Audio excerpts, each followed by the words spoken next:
اعوذ باللہ من الشیطان الرجیم بسم اللہ الرحمن الرحیم۔ عزیزان من، ہم اپنے درس قرآن کریم کے سلسلہ نو میں آج سورہ بقرہ کی 49ویں آیت سے آغاز کلام کریں گے۔ پچھلے اتوار کو چونکہ بجلی نہ ہونے کی وجہ سے درس کا ناغہ رہا، اس لیے میں سمجھتا ہوں کہ ذہنی ربط کے قائم رکھنے کے لیے تمہیداً چند الفاظ میں دوہرا دوں کہ بات کیسے چلی آ رہی تھی۔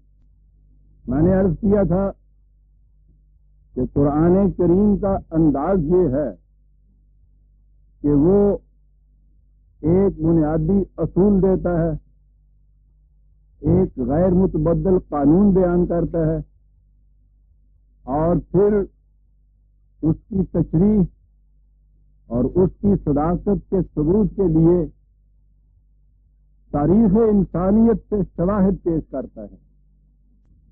سورہ بقرہ میں اس نے اصول یہ پیش کیا تھا کہ فطرت کی قوتوں کو انسان مسخر کر سکتا ہے۔ قرآن کی تشبیہی انداز میں ملائکہ آدم کے سامنے سجدہ ریز ہوتے ہیں، لیکن فطرت کی قوتوں کو مسخر کر لینا ہی مقصود نہیں۔ اس کے بعد ان قوتوں کے ماحصل کو جب مستقل اقدار خداوندی کے تابع صرف کیا جاتا ہے تو اس سے ایک ایسا معاشرہ قائم ہوتا ہے جس میں کیفیت یہ ہوتی ہے، اور پھر یہ کیفیت قرآن کے انداز میں چند سادہ سے الفاظ میں بیان کر دی کہ وَقُلَا رَغَدًا حَيْثُ شِئْتُمَا۔ اس میں جس شخص کو جہاں بھی بھوک لگتی ہے اسے پورے اطمینان کے ساتھ کھانے کو مل جاتا ہے، اور اس کے بعد یہ کہا کہ جب پھر انسان ان اقدار کو چھوڑ کر جن کا مقصد ربوبیت عالمگیری ہے، زمین پر لکیریں کھینچ کر میری اور تیری کے امتیازات پیدا کر دیتا ہے، جسے اس نے مشاجرت کہا تھا، تو پھر کیفیت یہ ہوتی ہے کہ وہ اس جنت سے نکال دیا جاتا ہے۔ لیکن اس جنت چھننے کے بعد ابدی مایوسی نہیں طاری ہو جاتی، بلکہ اس کی باز آفرینی کا دروازہ کھلا رہتا ہے۔ فمن تبع ہدایا فلا خوف علیہم ولا هم یحزنون۔ وہ اقدار بھی موجود ہیں، وہ قوانین بھی موجود ہیں، انسان بھی موجود ہے۔ اگر پھر سے ان کا اتباع کر لے، پھر سے اسی قسم کے معاشرہ کا قیام عمل میں آ جائے، تو پھر سے وہی کیفیت پیدا ہو جائے گی کہ نہ کوئی بیرونی خوف ہوگا، نہ قلبی افسردگی باقی رہے گی۔ اور یہ اصول دینے کے بعد اس نے اپنے انداز کے مطابق اس کی صداقت کے ثبوت میں تاریخ سے جو شہادت پیش کی ہے وہ قوم بنی اسرائیل کی داستان ہے۔ قرآن کریم میں قوموں کے عروج اور زوال کے ابدی قوانین بڑی صراحت سے بیان ہوئے ہیں۔ یہ انفرادی مذہب تو ہے نہیں قرآن، یہ تو ایک حیث اجتماعیہ انسانیہ کے لیے ایک ضابطہ ہے۔ وہ ایک معاشرہ متشکل کرنا چاہتا ہے، ایک اجتماعی زندگی بسر کرنا سکھاتا ہے، اور اسی کا نام قوم کی زندگی ہوتی ہے۔ اس لیے وہ جب بھی مثالیں پیش کرتا ہے تو ہمیشہ اقوام عالم کی مثالیں پیش کرتا ہے۔ یہ ٹھیک ہے کہ ان کے اندر ایک داعیہ انقلاب آتا ہے، لیکن وہ انقلاب اس قوم کے اندر پیدا کرتا ہے. اس لیے قرآن کی شہادات ہمیشہ اقوام عالم کے سوانے اور قوائف ہوں. بنی اسرائیل کی داستان اس لیے اس نے پیش کی کہ ایک طرف تو وہ یہ کہتا ہے کہ جب انہوں نے ان قوانین کا اتباع کیا تو پھر قرآن کے ایجاز میں، قرآن تو بڑی مختصر سی بات کرتا ہے نا، اور خود وحی کے معنی ہی ہوتے ہیں خفیصہ اشارہ، تو وہ سمجھنے والوں کے لیے خفیصہ اشارہ کر کے آگے بڑھتا ہے. اس قوم کے متعلق کہا کہ جب انہوں نے ان قوانین کا اتباع کیا فضلتکم علی العالمین، تو باقی ان کی ہم اثر اقوام جو تھی ان پہ انہیں ایک افضلیت حاصل ہو گئی، سپیریئرٹی حاصل ہو گئی. اور جب انہوں نے اس قوانین کو چھوڑ دیا تو ضربت علیہم الذلۃ والمسکنۃ وباؤوا بغضب من اللہ، تو وہ ذلت اور مسکنت کی مار ان پر ماری گئی، پستیوں کے گڑھے میں جا پڑے، حرکت ان کی مبدل بسکون ہو گئی. اور حرکت کا دوسرا نام زندگی ہے، یہ ختم ہو جائے تو اس کے بعد نفس شماری تو رہتی ہے، زندگی باقی نہیں رہتی. یہ بنی اسرائیل کی داستان میں یہ دونوں نکات انتہا پہ پہنچے ہوئے ہیں. عروج ہے تو اس انداز کا کہ جسے آج بھی آپ سطوت داؤدی اور شوکت سلیمانی کے نام سے پکارتے ہیں، اور ذلت تھی تو پھر ایسی کہ دنیا میں دی وانڈرنگ جیو ان کے لیے ایک خاص ایپیتھٹ بن کے رہ گیا. اور پھر اس لیے بھی کہ قرآن کی اولی مخاطب قوم عرب ان کے احوال و قوائف سے اچھی طرح واقف تھی، یہ انہی میں رہتے سہتے تھے، اور باقی دنیا میں بھی ان کی داستان کچھ ڈھکی چھپی نہیں تھی.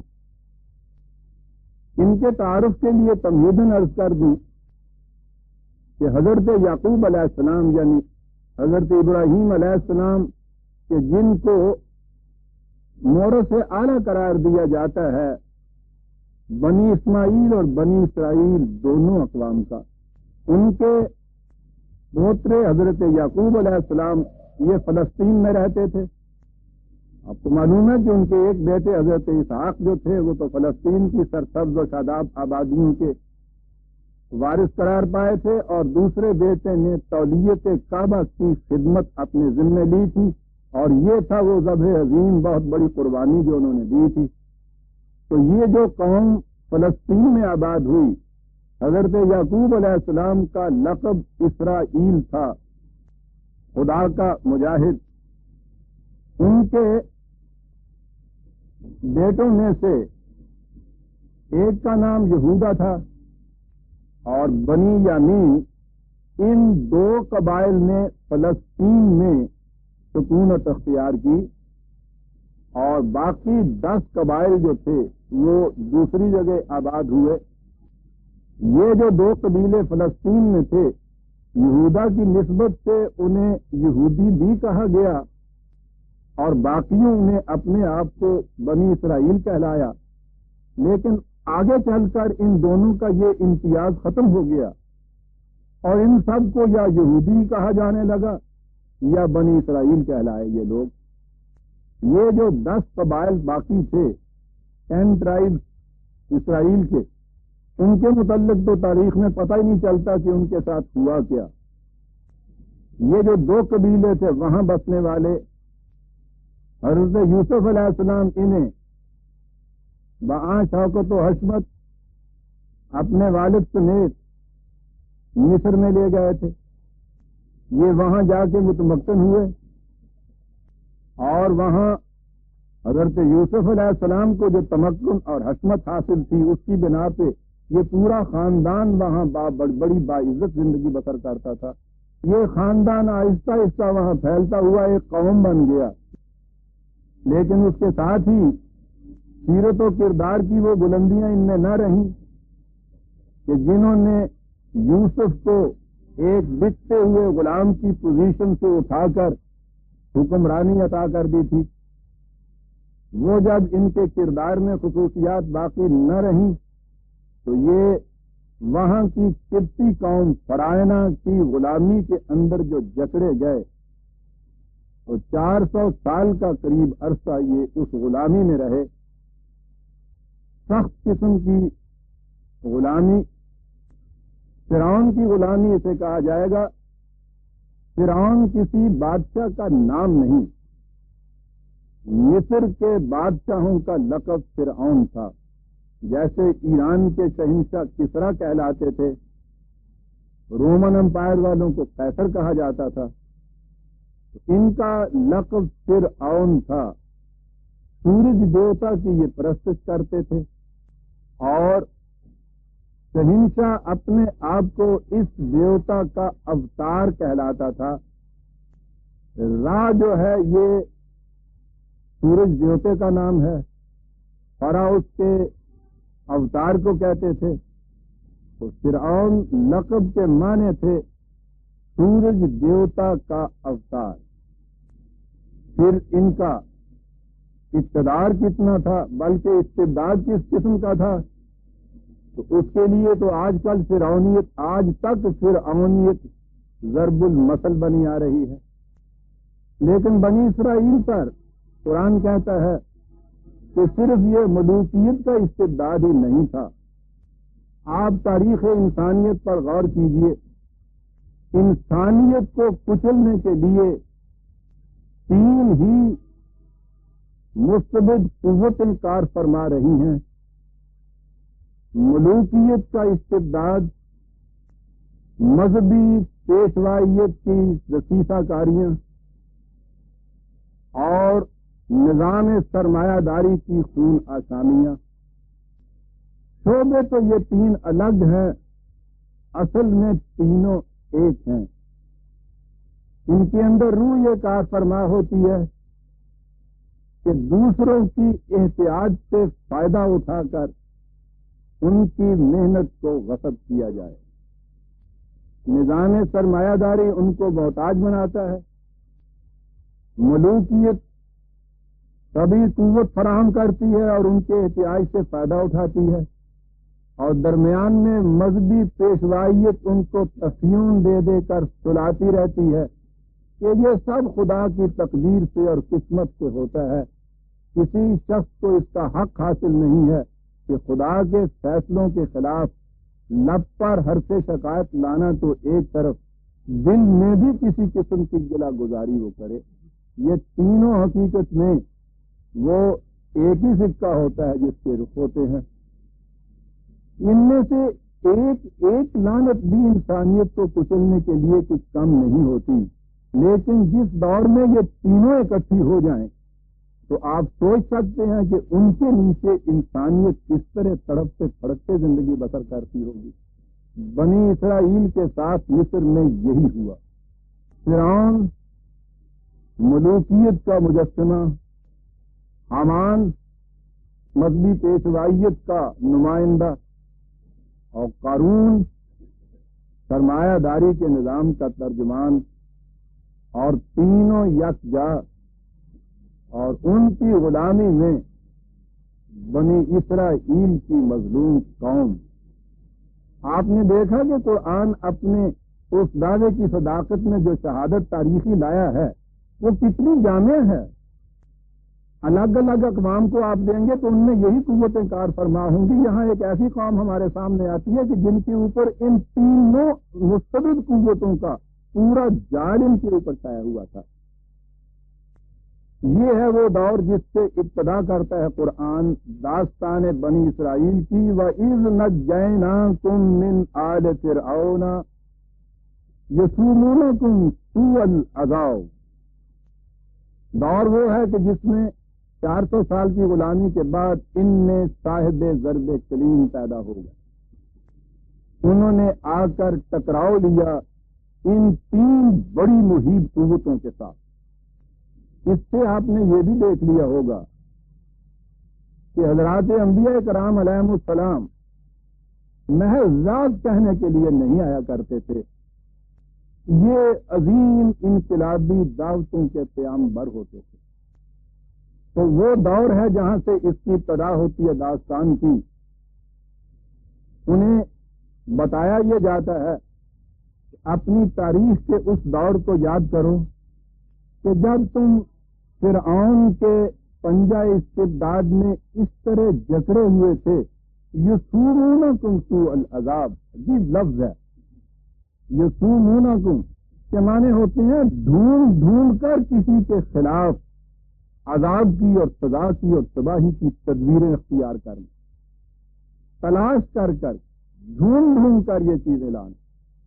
اب اس میں سب سے بڑی چیز جو بتائی ہے قرآن نے وہ یہ ہے کہ یذبحون ابناءکم ویستحیون نساءکم۔ عام ترجمہ اس کا یہی کیا جاتا ہے کہ وہ تمہارے بچوں کو، بیٹوں کو ذبح کر دیتا تھا اور بیٹیوں کو زندہ رکھتا تھا۔ تورات میں یہ چیز ہے کہ سچ مچ وہ پیدا ہونے والے بچوں کو مروا دیتا تھا، لڑکوں کو، ان کی لڑکیوں کو زندہ رکھتا تھا۔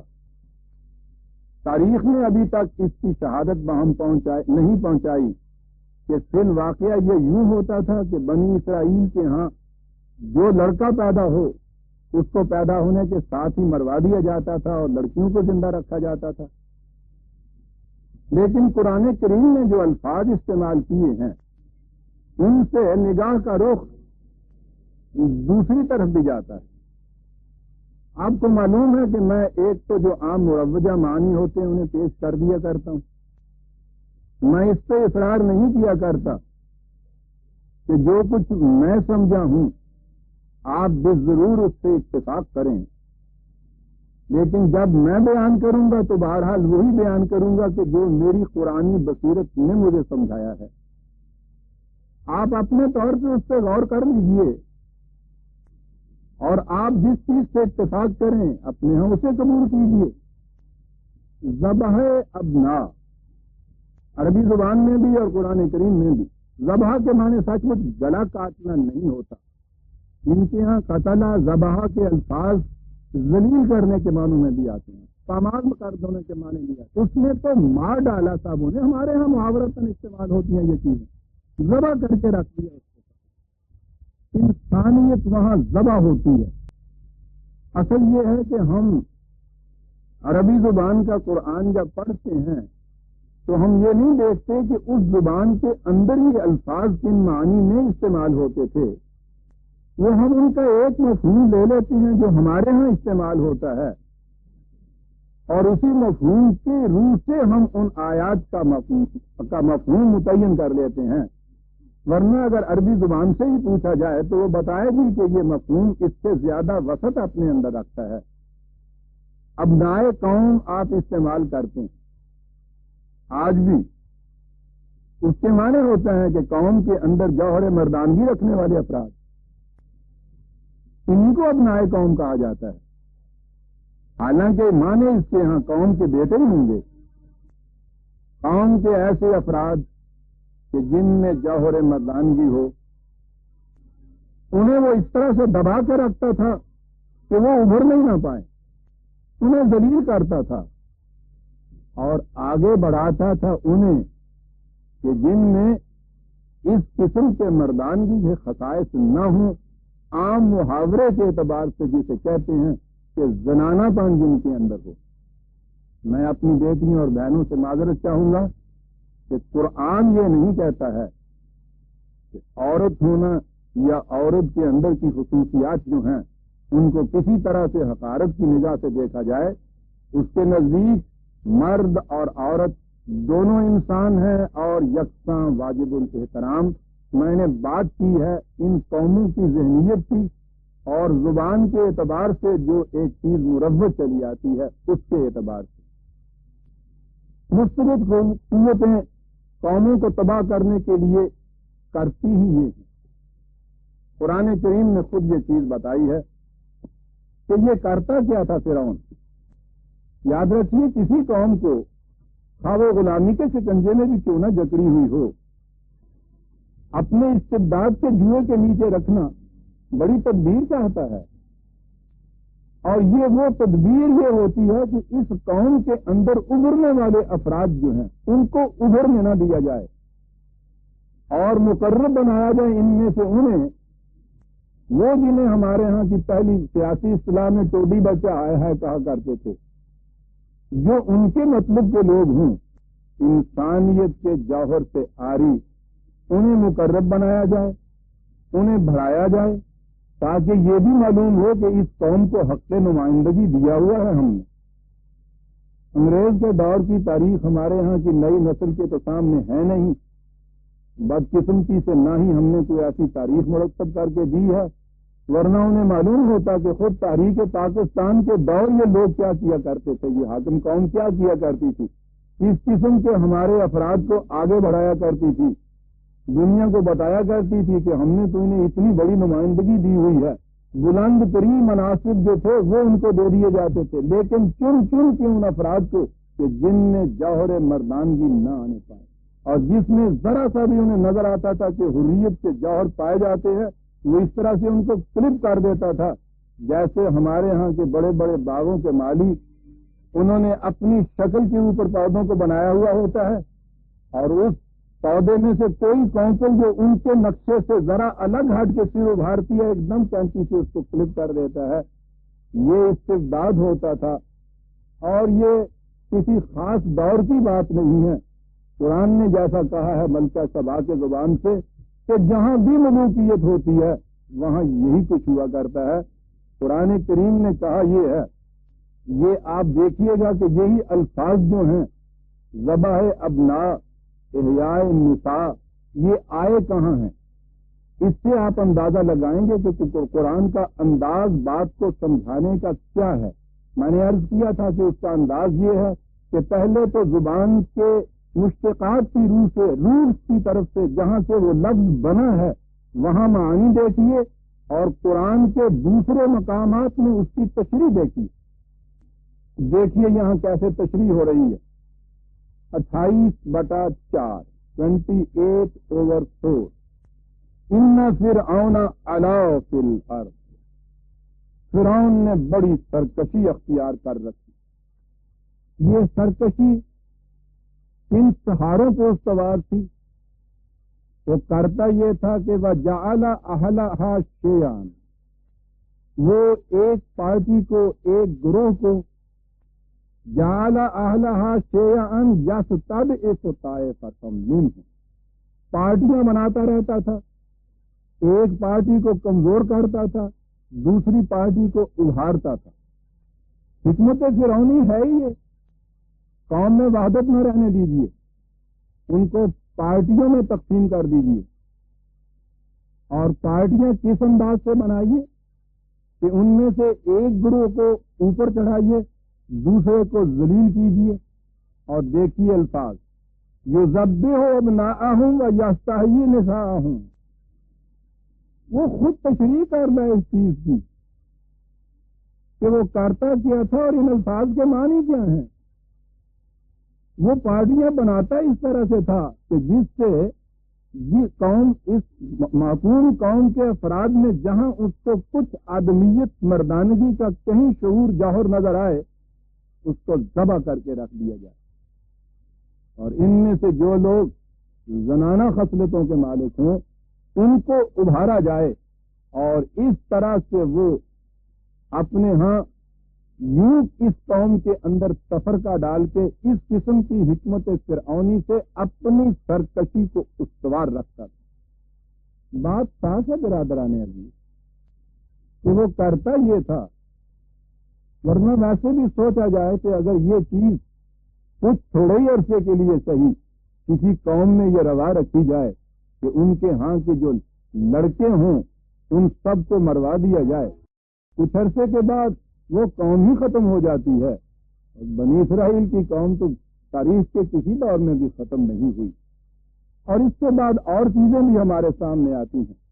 ہاں، یہی چیز جو ہے کہ ملوکیت کرتی کیا ہے، میں نے کہا تھا کہ قرآن کریم نے دوسری جگہ سورہ نمل میں ہے یہ 27/34 27/34 ملکہ سبا کی زبان، اس نے مشورہ کیا اہل دربار سے کہ ہمیں کیا کرنا چاہیے وہ جو حضرت سلیمان فوج کشی کر کے آئے تھے، وہ تو جب آؤں گا میں اس قصے پہ تو اس کی تفصیل اس وقت بیان کروں گا، اس وقت صرف ایک چھوٹی سی بات کہنی ہے۔ انہوں نے کہا کہ نہیں، ہمیں لڑائی کرنی چاہیے ان کے ساتھ۔ وہ یہ کہتی ہے کہ تمہیں پتہ نہیں، قالت ان الملوک اذا دخلوا قریۃ افسدوها۔ دیکھیے یہاں بھی قرآن نے جو وہ 28/4 میں کہا تھا نا، میں بھول گیا، کہا تھا انہ کان من المفسدین۔ یاد رکھیے وہ فرعون جو ہے وہ مفسدین میں سے تھا، فساد برپا کرتا تھا۔ میں نے آپ سے عرض کیا تھا کہ ہمارے ہاں آج تو فساد کے معنی صرف دنگا فساد ہے نا، لڑائی جھگڑا ہے۔ فساد کے معنی ہوتے ہیں ناہمواریاں پیدا کرنا۔ حلوائی ہوئی زمین سے جڑے ٹھیلے ہوئے ہوں نے ہوں فساد، جس ویلے تو سہاگا پھیر دئیے تو وہ فلاح کہلاندی ہے، ہمواریاں پیدا کر دینا۔ مفسدین ناہمواریاں پیدا کرتا رہتا تھا، تو آپ دیکھ لیا نا کیسے ناہمواریاں پیدا کرتا تھا۔ یہاں پھر یہ چیز آئی تھی کہ ابناء کو ذبح کرتا تھا، نساء کو وہ زندگی دیتا تھا۔ اب یہ دیکھیے اس کی تفصیل۔ ملکہ سبا کہتی ہے کہ دیکھیے بادشاہ جب بھی کسی بستی میں، کسی ملک میں، کسی قوم میں داخل ہوتے ہیں حملہ کرنے کی حیثیت سے، افسدوها، فساد کے معنی دنگا فساد نہیں ہے۔ آپ دیکھیے بات آگے کیا کہتا ہے قرآن۔ وہ وہاں پہلا کام یہ کرتے ہیں کہ ناہمواریاں پیدا کرتے ہیں۔ کس قسم کی؟ جعلوا عزت اہلھا اذلۃ، اس قوم کے اندر جو سربراوردہ شخصیتیں ہوتی ہیں سب سے پہلے انہیں ذلیل کرتے ہیں۔ دیکھیے عزہ اور اذلہ آ گیا یہاں لفظ، وہ کرتے یہ ہیں۔ اور اگلی بات قرآن کی، کیا بات ہے قرآن کی؟ بات یوں ہو رہی ہے جیسے کسی پہلے دور کی ملکہ سبا کا ایک قول ہے، اضافہ اس پہ یہ کرتا ہے وَكَذَلِكَ يَفْعَلُونَ۔ کسی ایک بادشاہ کی بات نہیں ہے، ملوکیت جہاں بھی ہوگی یہی کرے گی۔ كَذَلِكَ يَفْعَلُونَ 27/34 27/34۔ یہ کون لوگ تھے جنہیں یہ اس طرح سے ذبح ابناء جس کو کہا ہے، جس کو یہ ذبح کرتا رہتا تھا کہ یہ ابھرنے نہ پائیں؟ سنیے یہ کون سے ابناء تھے؟ قوم تو وہ تھی کہ جو ماسز اس کے عوام وہ اپنے اس ہوئے غلامی میں پختہ ہو چکے ہوئے تھے اور اس پہ بالکل راضی، قفس کے پرندے کی طرح ان کی کیفیت یہ ہو چکی تھی، اور آگے اس کی تشریح آئے گی۔ کیفیت ان کی یہ ہو چکی تھی کہ وہ ہوئے غلامی میں اتنے پختہ ہو چکے تھے کہ وہ کہتے یہی تھے کہ نہ تیر کماں میں ہے نہ صیاد کمی میں، گوشے میں قفس کے مجھے آرام بہت ہے۔ آگے آپ دیکھیں گے کہ جب ان کو قفس سے نکال کے صاحب ضرب کلیم اپنے جدہ بیضا کی روشنی میں ان کو لے جا رہا ہے آزادی کی فضاؤں میں، قدم قدم پہ اس کے ساتھ جھگڑتے ہیں، لڑتے ہیں کہ تو ہمیں تباہ کر رہا ہے، برباد کر رہا ہے، کہاں لیے جا رہا ہے۔ اور وہاں کہا ہے تورات میں کہ ہم ان کی باورچی خانے میں جب ہم باورچی کا کام کرتے تھے تو ان کی ہنڈیا میں سے بچا ہوا جو سالن کھاتے تھے اس کی لذتیں ہمیں بھول ہی نہیں ہے۔ تو عوام کی تو ان کی یہ حالت تھی، لیکن ان کے اندر ایسے افراد تھے کہ جو دعوت حضرت موسیٰ علیہ السلام تھی وہ اس سے لبیک انہوں نے کہی۔ دیکھیے کہ کن کو وہ ذلیل کرتا ہے۔ فلما جاءہم، پہلے دیکھیے یہ تینوں یہاں لے آیا ہے قرآن، 40/24 25 اور دونوں آئے 40/24 بڑی اہم آئے۔ وَلَقَدْ أَرْسَلْنَا مُوسَىٰ بِآيَاتِنَا وَسُلْطَانٍ مُبِينٍ إِلَىٰ ان کی طرف بھیجا تھا اس صاحب ضرب کلیم کو، إِلَىٰ فِرْعَوْنَ وَحَامَانَ وَقَارُونَ فَلَمَّا جَاءَهُم بِالْحَقِّ مِنْ عِندِنَا، جب وہ آگے آئے ایک ضرب کلیمی لیے ہوئے، قَالُوا اقْتُلُوا أَبْنَاءَ الَّذِينَ آمَنُوا مَعَهُ،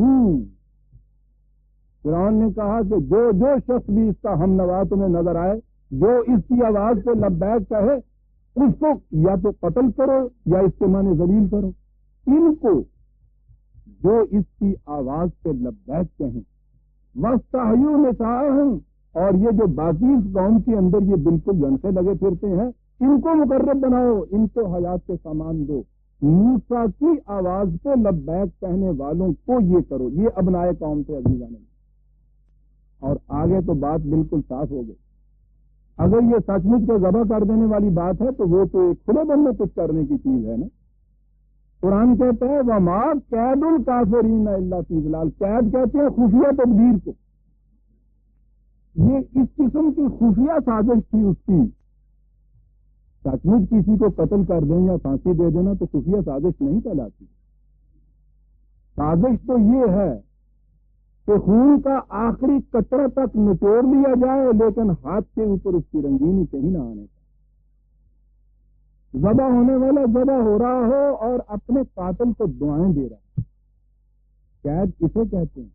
آپ نے دیکھا قرآن کیا لفظ لاتا ہے، یہ ایک خفیہ تدبیر تھی اس کی، جس کی روح سے وہ ایسے ابنائے قوم کے جن کے متعلق اسے خدشہ تھا کہ وہ دعوت موسوی علیہ السلام کے اوپر لبیک کہہ کے خطرے کا موجب بن جائیں گے، ان کے متعلق خفیہ تدبیریں ایسی کرتا تھا کہ ان کو ذلیل و خوار رکھا جائے، پیچھے رکھا جائے، کچل کے رکھ دیا جائے، اور یہ کہنے کے لیے تو کہ ہم تو اس قوم کے ساتھ زیادتی نہیں کرتے ہیں، ان افراد کو جن کے متعلق اس قسم کا کوئی خطرہ نہ ہو انہیں بڑھایا اور چڑھایا جائے۔ جعلوا عزت اذلہ، ملوکیت کرتی یہ ہے کہ جن میں ذرا سی بھی وہ نمود کی صلاحیت دیکھتی ہے کچل کے رکھ دیتی ہے۔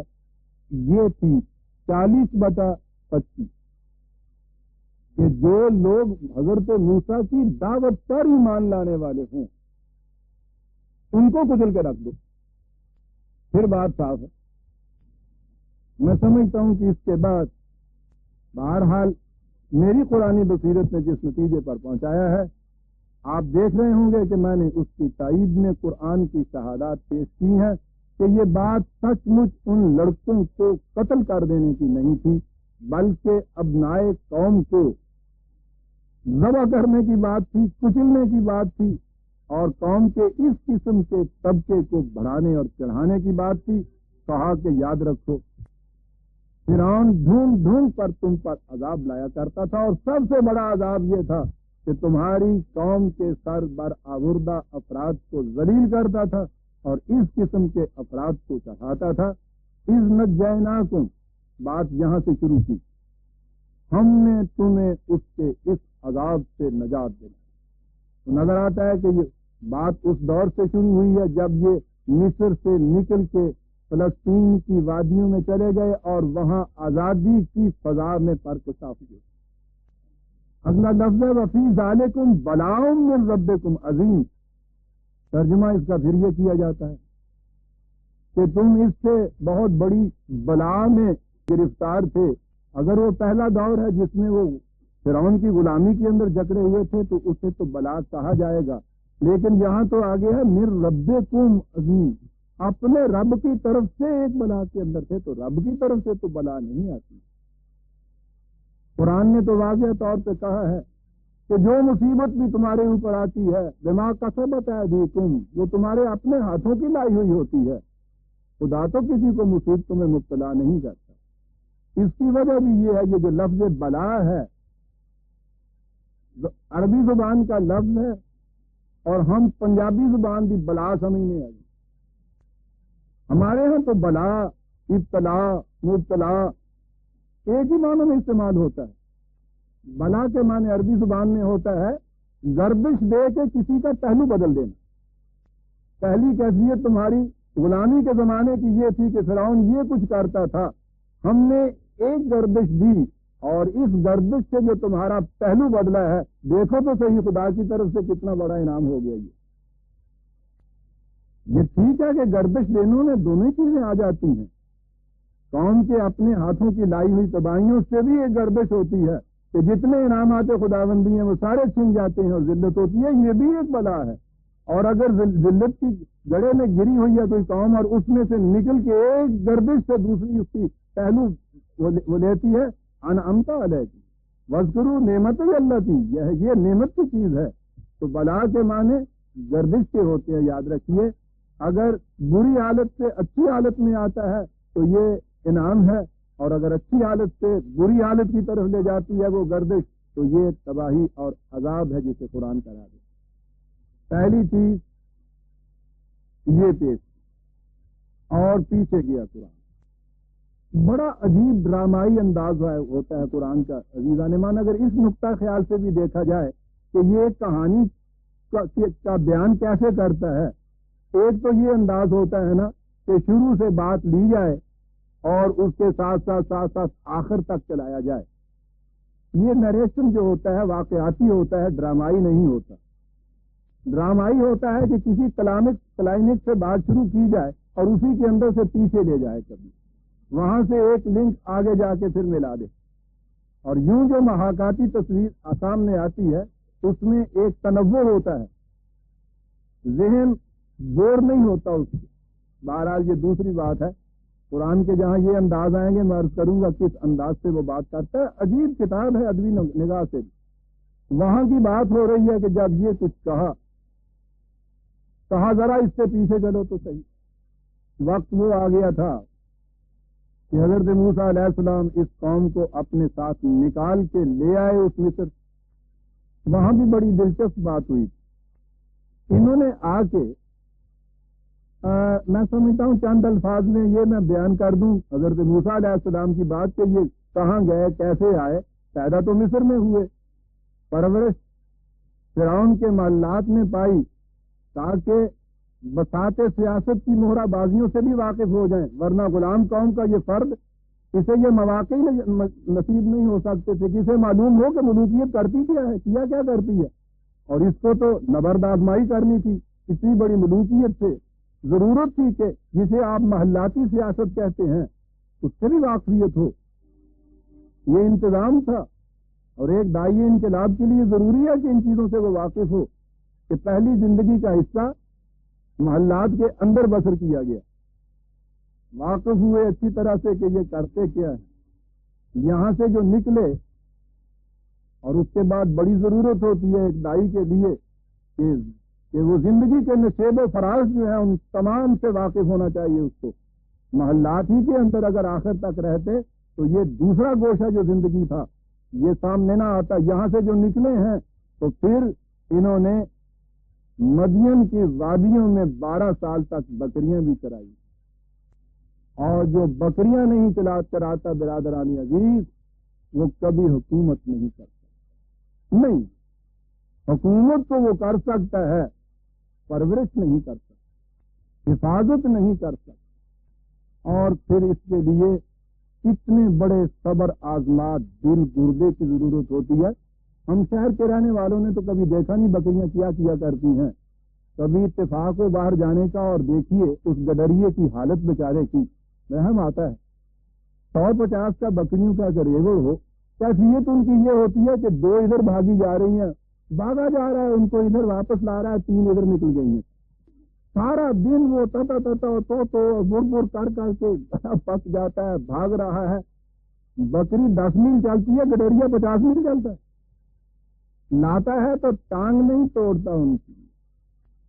بڑا صبر آزما مردہ ہوتا، غصہ تو اتنا آتا ہے، لیکن وہ غصہ ایسا ہی ہوتا ہے جیسا ماں کا غصہ ایک بگڑے ہوئے بچے پہ ہوتا ہے، مارتی ہے تو اس انداز سے کہ چوٹ زیادہ نہ آ جائے۔ یہ ہے عزیزان من، اسی لیے عربی زبان والوں نے عجیب قوم تھی یہ جو اس قسم کا نگران ہوتا تھا جسے بعد میں حاکم کہا گیا ہے، اسے رائی کہا تھا، انہوں نے گڈریا کہا تھا۔ ریت کا لفظی معنی ہے بکریوں کا ریت، اور اس کے بعد تو پھر رعایا معنی اور کچھ ہو گئے نا صاحب، ریت کے معنی ترجمہ اس کا سبجیکٹ۔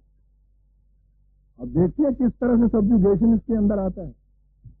عربی زبان میں یہ بات نہیں تھی، بڑی آزاد قوم تھی، انہوں نے لفظ اس کے لیے ریت اختیار کیا تھا، یہ رائی ہے۔ 12 برس تک اس مرحلے میں سے گزارا، یہاں سے یہ پتہ چلا کہ محنت کشوں پہ کیا گزرا کرتی ہے، اور اس سفر کی تو ابتدائی اس سے ہوئی تھی۔ میں کیا کروں کہ بات جو آتی ہے قرآن کی تو چھوڑنے کو جی نہیں چاہتا۔ مصر میں دیکھا کہ ظلم اور استبداد کی کیا انتہا ہے، وہاں سے بھاگے سب سے پہلے مدین کے باہر پیاؤ پر آئے۔ اس زمانے میں غلہ بانی مویشی چرانا یہی معیشت کا ذریعہ ہوا کرتا تھا۔ بستی کے باہر ایک چشمہ تھا، چشمے کے کنارے ایک درخت تھا۔ تھکے ہوئے دوپہر کا وقت درخت کے سائے میں سستانے کے لیے بیٹھ گئے۔ دیکھا کہ لوگ چرواہے آ رہے ہیں، اپنی اپنی بکریوں کو، بھیڑوں کو پانی پلا رہے ہیں۔ دو لڑکیاں ہیں، قرآن کے الفاظ عزیزہ نے مان کہ جن کی کیفیت یہ ہے کہ بکریاں پیاس کے مارے پانی کی طرف جا رہی ہیں اور وہ ان کو روک کے پیچھے ہٹا رہی ہیں۔ یہ دیکھ رہے ہیں کہ یہ کیوں نہیں آگے جانے دیتے۔ انہوں نے پوچھا ان سے کہ بیٹی تم یہ کیا کر رہی ہو، انہیں کیوں نہیں آگے جانے دیتی؟ بچیوں نے کہا کہ ہم غریب گھرانے کی بچیاں ہیں، گھر میں کوئی مرد طاقتور بھی ہے نہیں جو قوت بازو سے کچھ کر سکے، باپ بوڑھا ہے، ہم دونوں بچیاں ہیں۔ اب یہاں یہ ٹھیک ہے، اس پیاؤ کے اوپر یہ صاحب قوت و ثروت ہے، جب تک ان کی بھیڑیں پانی نہ پی لیں گی سیر ہو کر، ہماری بھیڑیں وہاں نہیں جا سکتی۔ ہم روک رہے ہیں کہ پیاسی رہ جائیں، مار تو نہ دی جائے۔ جس نے اتنی بڑی بھیڑوں کی رکھوالی کرنی تھی وہ کیسے سن لیتا؟ خاموشی سے اٹھا، ان کی بکریوں کو لیا، خود جا کے پانی پلایا۔ دائی انقلاب یہی کرتا ہے، وہ یہ نہیں دیکھتا کہ کس کی بکری ہیں، وہ صرف یہ دیکھتا ہے کہ پیاسی بکری ہے۔ پانی پلا کے آ کے پھر وہاں بیٹھ گئے اور وہاں ہے قرآن کا منظر۔ کہنے لگے کہ بار الہ، باہر زمینے کے رفتے آسماں پیداس، مصر سے بھاگا تھا کہ وہاں بھی یہی کچھ ہو رہا تھا، کوئی زبردست کسی زبردست کی بکری کو پانی نہیں پینے دیتا تھا۔ یہاں آیا ہوں کہ یہاں کچھ آزادی کی فضا میں کہیں عدل و انصاف نظر آئے گا، یہاں بھی یہی کچھ میں دیکھ رہا ہوں۔ اب اس کے بعد وہاں یہ ہے کہ بار الہ، تو اپنی ہی طرف سے کوئی چیز رہنمائی کی دے تو پھر یہ کچھ سمجھ سکتی ہے، میرے بس کی بات تو نظر نہیں آتی۔ یہ آرزو لب پہ آئی دعا بن کے، اور وہاں وہ جو باب عالی سے ٹکرائی ہے تو وہاں کہا کہ ہاں موسیٰ، ہم تمہیں وہ رہنمائی دیں گے کہ جس سے تم ہر غریب کی بکری کو، بھیڑ کو پانی پلاؤ۔ پھر بات میں سے بات نکلی۔ پھر سناؤں آپ کو کہ جب ہم کو افیون دی گئی تو کیا کیفیت ہوئی۔ بچپن کے تصوف کی پڑی ہوئی چیزیں کبھی کبھی یہ کھوٹے پیسے کام آ جاتے ہیں۔ اگرچہ ان وادیوں کو چھوڑے ہوئے مدت گزر گئی، بات میں سے بات نکلتی ہے تو یاد آ گئی۔ قرآن کی تعلیم اور نظام یہ تھا کہ ہر پیاسی بکری کو پانی پلایا گیا۔ وہاں کیا سکھایا گیا؟ وہ بال کا مرشد سے یہ ہر وقت کہتا تھا کہ یا حضرت، تمہاری ساری عمر بھوک میں ہی نکل جائے گی، فاقے کرتے ہی گزر جائیں گے۔ کہا بیٹا تمہیں سمجھائیں گے ایک دن۔ یہ شروع میں ہمیں پڑھایا جاتا ہے، اب تک یاد ہے یہ سارے قصے، پر تمہیں کسی دن سمجھائیں گے یہ بات۔ اچھا جی۔ پھر وہ پوچھے سمجھائیں گے۔ ایک دن باہر جا رہے تھے تو ایک کہیں تالاب کے کنارے دیکھا کہ بھیڑیں تھیں۔ کچھ بھیڑوں جنہوں نے پانی پی لیا ہوا تھا، پیٹ بھر گیا ہوا تھا، وہ ادھر لیٹی ہوئی دھوپ کے اندر سو رہی۔ کچھ پیاسی تھیں، وہ پانی کی طرف دوڑ کے جا رہی تھی۔ کہنے لگا بیٹا بات سمجھ گیا یا سمجھاؤں؟ کہنے لگے جی سمجھا دیجئے۔ کہنے لگے کہ جن کے پیٹ بھرتے ہیں پھر وہ اس مولا کی طرف سے آنکھ بند کر کے یوں لیٹ جاتے ہیں، جو ابھی پیاسے بھوکے ہوتے ہیں وہی دوڑ کے جاتے ہیں۔ آپ بتاؤ بیٹا کیا مانگتے ہو، پیٹ بھر کے کھانا ہے یا بھوک؟ کہنے لگے حضرت بھوک کے جو اس کی طرف لے جائے۔ سبحان اللہ۔ آپ دیکھتے ہیں یہ سحر جو ہے تشبیہات کا، یہ کیا کرتا ہے؟ سارا تصوف تشبیہات پہ مبنی ہے عزیزان۔ ایسی چپکتی ہوئی تشبیہ دیتے ہیں مجھے نکلتی نہیں ہے۔ وہ تو یہ قرآن کا مقناطیس ہے جو کھینچ لیتا ہے ریت کے ذروں میں سے ریت کے اندر سے ان فولاد کے ذروں کو، ورنہ کوئی صورت بچنے کی نہیں ہے۔ عزیزان مان، میں کہتا ہوں اگر ایک چلہ بھر ان کی تشبیہات کی تعلیم حاصل کر لے، ساری عمر کے لیے ذہن ان کی گرفت میں آ جاتا ہے۔ میں پوچھتا ہوں اس تمثیل سے ہی آپ دیکھیے تو صحیح، کتنی بات چپک گئی کہ بات تو ٹھیک ہے۔ جو سیر ہو جاتی ہے بھیڑ، وہ ادھر پیٹ کرتی ہے، ادھر رخ کرتی ہے، بیٹھی ہوئی ہے سورج کے سامنے آنکھ بند کر کے پڑی ہوئی ہے، اس کی طرف سرچشمہ ہے، آپ کی طرف بھاگتی وہ ہے جو ابھی پیاسی ہے، اور یہی چیز پھر آگے چلی۔